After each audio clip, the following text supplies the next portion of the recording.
दोस्तों, दुनिया में कई बड़े इन्वेंशन किसी न किसी एक्सीडेंट की वजह से हुए हैं, चाहे वो माइक्रोवेव ओवन हो, पेसमेकर हो या फिर पेनिसिलिन। लेकिन क्या हो अगर एक्सीडेंटली आप किसी टाइम मशीन को इन्वेंट कर लें? 1990 के दशक में एक ऐसी एक्सीडेंटल घटना होती है जो जन्म देती है एक टाइम मशीन को। एक young engineer Mike Markham Jacob Ladder नाम की एक डिवाइस के साथ छेड़खानी कर रहा होता है। इस डिवाइस में एक स्पार्क जनरेट होने के बाद इसके ऊपर हवा में माइक एक अजीब सा डिस्टॉर्शन देखता है जो कि किसी एनर्जी ब्लॉब की तरह दिखता है। माइक क्यूरियस होकर उसमें एक स्क्रू फेंकता है, लेकिन वह स्क्रू अंदर जाते ही गायब हो जाता है। माइक कुछ देर वेट करता है और थोड़ी देर बाद उसी रूम में वह स्क्रू कुछ दूर जाकर गिर जाता है। यह देखकर माइक की खुशी का ठिकाना नहीं होता है। माइक को लगता है कि उसने एक टेलीपोर्टेशन डिवाइस बना ली है, लेकिन असल में एक्सीडेंटली उसने टाइम मशीन इन्वेंट कर दी थी।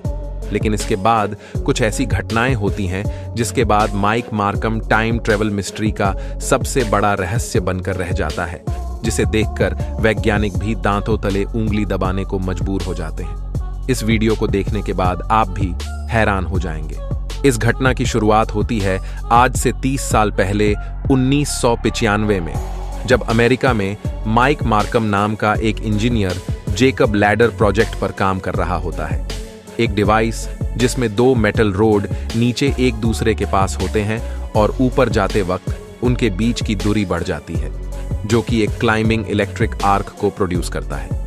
लेकिन दोस्तों, यह डिवाइस 240 वोल्ट की बिजली में काम नहीं करेगी। ऐसा करने के लिए हाई वोल्टेज की जरूरत होती है और माइक के दिमाग में भी यही खुराफात चल रही थी। इसलिए माइक ने खुद का ट्रांसफॉर्मर बनाया ताकि वो वोल्टेज को हाई कर सके, जो कि 20,000 वोल्ट तक वोल्टेज जनरेट कर सकता था।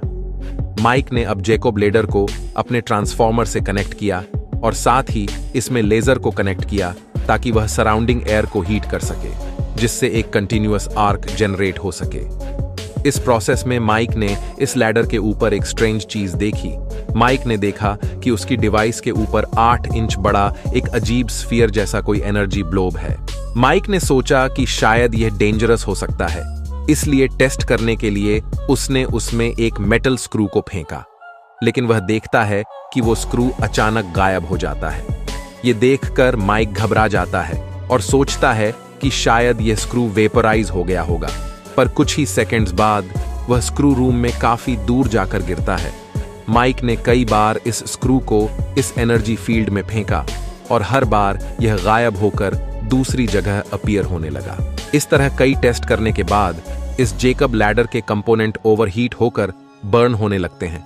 इसलिए माइक इसे फिर से रीडिजाइन करता है और इस बार वह 8 फीट बड़ा एनर्जी ब्लॉब बनाना चाहता है, जिसके लिए माइक को कुछ इलीगल हथकंडे अपनाने का आइडिया आता है।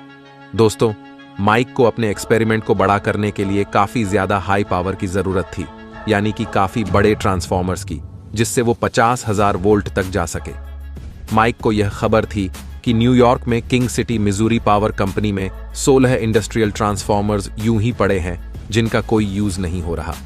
इसलिए माइक अपने दोस्तों के साथ दिन दहाड़े वो ट्रांसफॉर्मर अपने घर ले आया और कुछ ही हफ्तों में माइक ने अपनी डिवाइस का एक बड़ा वर्जन तैयार कर लिया, जिसकी मेटल रॉड्स 4 फुट लंबी और 1/2 इंच मोटी थी। अब माइक ने अपनी मशीन को टर्न ऑन किया और फिर एक तेज स्पार्क हुआ और सब जगह अंधेरा हो गया और पावर बंद हो गई। माइक ने बाहर देखा तो उसे पता चला कि उसकी करतूत से पूरे एरिया की बिजली गुल हो गई है। लेकिन कुछ देर में बिजली वापस आई और माइक ने फिर से अपनी मशीन ऑन की और इस बार माइक ने देखा कि उसकी डिवाइस ने कई फीट बड़ा वॉर्टेक्स एनर्जी फील्ड बना दिया था। अब माइक ने फिर से कुछ ऑब्जेक्ट्स को इस एनर्जी ब्लॉब में फेंका, लेकिन इस बार ये ऑब्जेक्ट्स डिसअपीयर तो हो रहे थे लेकिन वापस नहीं आ रहे थे। ऐसे में माइक को कोई आइडिया नहीं था कि ये सब क्या हो रहा है। माइक के दोस्तों ने इस बार कुछ बड़े ऑब्जेक्ट्स यानी सोफे को इस एनर्जी फील्ड में डालकर देखा, लेकिन तभी कोई दरवाजा खटखटाता है और दरवाजा खोलते ही माइक देखता है कि उसके स्वागत में पुलिस खड़ी है उसे अरेस्ट करने के लिए। तो दोस्तों, माइक ट्रांसफॉर्मर चोरी करने की वजह से अरेस्ट हो जाता है, लेकिन अब इस इंसिडेंट के बारे में सबको पता चल जाता है और माइक काफी फेमस हो जाता है। जेल के अंदर माइक के दिमाग में बस एक ही चीज चल रही थी, वो थी टाइम मशीन। कुछ दिन बाद माइक की किस्मत चमकती है और एक दिन अमेरिकन रेडियो शो के ओनर आर्ट बेल को माइक के बारे में पता चलता है। माइक के जेल से छूटने के बाद माइक एक हीरो बनकर आता है आर्ट बेल के रेडियो शो में, जहां वो अपनी टाइम मशीन के बारे में बताता है, जिसे सुनने के बाद कई लोग माइक को फाइनेंशियली सपोर्ट करने की बात करते हैं। अब माइक एक और बड़ी और स्टेबल टाइम मशीन बनाने की सोचता है, जिसके लिए वह कई वैज्ञानिकों से भी डिस्कस करता है। कई फिजिसिस्ट माइक को रोटेटिंग मैग्नेट्स का यूज करने की सलाह देते हैं ताकि वह अपनी मशीन को बेटर कंट्रोल कर पाए। दोस्तों, साइंटिस्ट्स के अनुसार टाइम ट्रेवल सच में पॉसिबल है। अल्बर्ट आइंस्टीन की जनरल थियरी ऑफ रिलेटिविटी के अनुसार टाइम ग्रेविटेशनल फोर्स और स्पीड से प्रभावित होता है। जब कोई ऑब्जेक्ट लाइट की स्पीड को अप्रोच करने लगे तो उसके लिए टाइम धीरे चलने लग जाता है, और जब ग्रेविटेशनल फोर्स काफी ज्यादा हो जाए तो वह स्पेस टाइम फैब्रिक को ही काफी कर्व कर देता है, जिससे वहां टाइम स्लो होने लग जाता है, जैसे कि ब्लैक होल्स के आसपास टाइम स्लो चलता है। वैज्ञानिकों ने एक्सपेरिमेंटली इस बात को साबित किया है कि कैसे हमारी पृथ्वी के ऊपर और ग्राउंड पर टाइम का फ्लो अलग अलग है। लेकिन माइक मार्कम की टाइम मशीन न तो हाई स्पीड पर काम कर रही थी, न ही हाई ग्रेविटेशनल फोर्स की मदद ले रही थी। माइक का कहना था कि उसकी टाइम मशीन इलेक्ट्रोमैग्नेटिक फोर्स की मदद से स्पेस टाइम को अफेक्ट करके किसी तरह इस टाइम पोर्टल को ओपन कर पा रही थी, और इलेक्ट्रोमैग्नेटिक फोर्स ग्रेविटेशनल फोर्स से खरबों गुना ज्यादा पावरफुल फोर्स है। ऐसे में जिस ट्रैक पर माइक चल रहा था, रिसर्चर्स के अनुसार एक टाइम मशीन कुछ इसी तरह बन सकती है। इस बार माइक एक काफी बड़ा टाइम पोर्टल बनाने में लगा था। अब अगले 1 साल में माइक एक काफी बड़ी और अपग्रेडेड टाइम मशीन को बनाता है जो 3 अरब वोल्ट पावर जनरेट करती है, और इस बार वह इससे एक काफी बड़े प्लाज्मा टॉर्नेडो को क्रिएट कर देता है। इस बार जब माइक इसमें कुछ बड़े ऑब्जेक्ट्स को डालता है तो वह गायब होकर उसके वेयरहाउस से 100 यार्ड की दूरी पर ईस्ट या वेस्ट डायरेक्शन में जाकर अपीयर होने लगे। यहां आकर माइक सोचने लगा कि यह ईस्ट और वेस्ट में ही क्यों जा रहे हैं। माइक ने सोचा कि शायद इसका रिलेशन अर्थ की मैग्नेटिक फील्ड से है। माइक ने कई चूहों को भी इस एनर्जी फील्ड में डाला और इस तरह 200 टेस्ट करके अपने एक्सपेरिमेंट को वेरीफाई किया। वोल्टेज बढ़ाने और मैग्नेट की स्पीड इंक्रीज करने पर कोई ऑब्जेक्ट कितनी दूर जाएगा ये डिसाइड होता था। लेकिन अब माइक खुद अपने बनाए प्लाज्मा टोर्नेडो में इंटर करने वाला था। वह अपने टाइम ट्रेवल का सपना पूरा करने के लिए किसी भी हद तक जाने को तैयार था, भले ही अंजाम कुछ भी क्यों ना हो। और फिर मैडमैन माइक मार्कम उसमें कूद गया और देखते ही देखते उस फील्ड में गायब हो गया। किसी को नहीं पता कि वो कहां है। जब कई दिनों तक माइक का कोई अता पता नहीं मिलता, तब आर्ट बेल माइक से मिलने उसके वेयरहाउस में पहुंचते हैं और वहां माइक का कोई नामो निशान नहीं मिलता। वहीं दूसरी तरफ एनर्जी फील्ड से गायब होकर माइक अपने आप को एक खेत में पाता है। लेकिन माइक के साथ एक अजीब चीज होती है। माइक की मेमोरी लॉस हो जाती है। उसे नहीं पता कि वह यहां कहां से आया, कैसे आया। लेकिन कुछ देर बाद धीरे धीरे माइक की मेमोरी अपने आप रिकवर होने लगती है और उसे पता चलता है कि वह ओहियो में फेयरफील्ड नाम की जगह पर मौजूद है। और हैरानी की बात यह थी कि यह जगह माइक के कंसस में मौजूद वेयरहाउस ओवरलैंड पार्क से 800 मील दूर थी। माइक जैसे तैसे करके अपने वेयरहाउस पहुंचता है तो वो देखता है कि उसका वेयरहाउस खाली है, वहां कोई मशीन नहीं है। जब माइक न्यूज़पेपर देखता है वो शॉक हो जाता है। वह अपने समय से 2 साल आगे सन 2000 में पहुंच चुका था। लेकिन यहां आकर माइक के पास कोई चारा नहीं बचता। उसकी मशीन गायब थी, उसके पास कोई पैसे नहीं थे।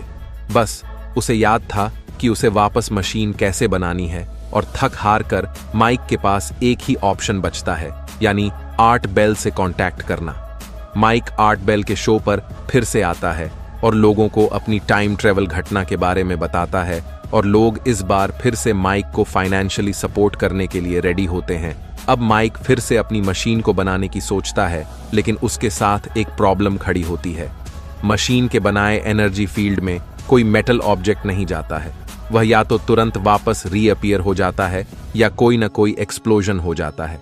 इस वजह से माइक एक ऐसा सिलेंडर बनाता है जिसमें माइक खुद बैठ सके, और किसी फैराडे केज की तरह यह सिलेंडर एनर्जी फील्ड के थ्रू टाइम ट्रेवल कर पाए और अंदर बैठे इंसान को कोई नुकसान न हो। फैराडे केज एक ऐसा सिलेंडर होता है जिसके अंदर इलेक्ट्रोमैग्नेटिक फील्ड एंटर नहीं कर पाती। इस वजह से माइक इसके अंदर एक सेल फोन भी लेके जाता है। अब माइक अपना फोन लेके सिलेंडर के अंदर बैठकर उस एनर्जी फील्ड में एंटर करता है। उसके साथ क्या होगा उसे कुछ नहीं पता, बस उस पर एक ही भूत सवार था कि उसे टाइम ट्रेवल करना है। जैसे ही माइक एनर्जी फील्ड में एंटर करता है, लोगों के देखते देखते माइक उस सिलेंडर के साथ गायब हो जाता है। लोग ये देख के घबरा जाते हैं। किसी को नहीं पता कि माइक क्या करने वाला है, वो वापस आएगा भी या नहीं। अब कई महीने गुजर जाते हैं और आर्ट बेल के साथ कई लोग माइक को ढूंढने की कोशिश करते हैं, लेकिन माइक का कोई पता नहीं चलता। दोस्तों, इस घटना के बाद माइक का आज तक कोई अता पता नहीं कि वो अचानक कहां गायब हो गया। लेकिन कुछ महीनों बाद अचानक एक घटना होती है। आर्ट बेल के रेडियो शो में एक व्यक्ति का फोन आता है और वह बताता है कि उसे 1930 का एक न्यूज़पेपर मिला है, जिसमें बताया है कि एक व्यक्ति मृत अवस्था में एक सिलेंडर शेप के अंदर समुद्र किनारे मिला है। और आश्चर्य की बात यह थी कि उसके पास सेल फोन जैसी डिवाइस भी थी और उस इंसान की शक्ल माइक से मिलती जुलती है। अब 1930 में किसी के पास सेल फोन जैसी कोई चीज तो थी ही नहीं। इसका मतलब था कि माइक टाइम लूप की थ्रू कई साल पास्ट में चला गया था और वहां उसकी मौत भी हो गई। इस इंसिडेंट के बाद आज तक माइक का कहीं कोई नाम निशान नहीं मिला। ऐसे में रिसर्चर्स हैरान है कि आखिर माइक अचानक से हमेशा के लिए कहां गायब हो गया। इसी वजह से माइक की यह घटना टाइम ट्रेवल की सबसे रहस्यमय घटना बनकर रह गई। कुछ रिसर्चर्स का मानना है कि माइक आज भी जिंदा है। अब माइक की कहानी पूरी तरह सच है या नहीं, यह हम नहीं जानते। कुछ रिसर्चर्स के अनुसार फिलाडेल्फिया एक्सपेरिमेंट में भी कुछ इसी तरह इलेक्ट्रोमैग्नेटिक फील्ड की मदद से एक शिप को पूरी तरह गायब किया गया था। ऐसे में हो सकता है कि माइक ने एक्सीडेंटली टाइम मशीन बना ली हो और सच में टाइम ट्रेवल किया। लेकिन इस पूरी घटना को लेकर कुछ ऐसे सवाल भी है जिनके जवाब हमारे पास नहीं है। स्केप्टिक्स के अनुसार अगर माइक ने टाइम मशीन बनाई होगी तो आखिर उसकी टाइम मशीन कहां है? वह उसके वेयरहाउस से कहां गायब हो गई? माइक की बनाई दोनों ही टाइम मशीन का कोई भी एविडेंस क्यों नहीं है? दोस्तों, आज ऐसे कई साइंटिस्ट हैं जो सच में टाइम मशीन पर काम कर रहे हैं, जैसे कि रोनाल्ड मैलेट, जिन्होंने एक थियोरेटिकल टाइम मशीन बना ली है, लेकिन इसके थ्रू टाइम ट्रेवल के लिए गैलेक्टिक लेवल जितनी एनर्जी की जरूरत होगी।